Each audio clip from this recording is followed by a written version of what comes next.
భయం మంచిదే, కాని అది మించితే పిరికితనమవుతుంది.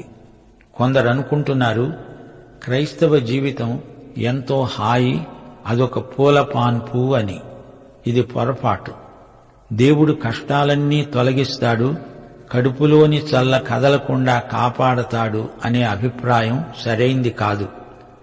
యోహాను సువార్త 16వ అధ్యాయం 33వ వచనంలో ప్రభువు ఏమన్నాడు? లోకములో మీకు శ్రమ కలుగుతుంది, అయినా ధైర్యం తెచ్చుకోండి, నేను లోకాన్ని జయించి ఉన్నాను. మహాశ్రమల కాలాన్ని విశ్వాసులు చూడరు, విశ్వాసి శ్రమలు అనుభవించక తప్పదు. ఇది మనకు పరాయి లోకం. అందుకే మనల్ని చూచి కుక్కలు మొరుగుతాయి.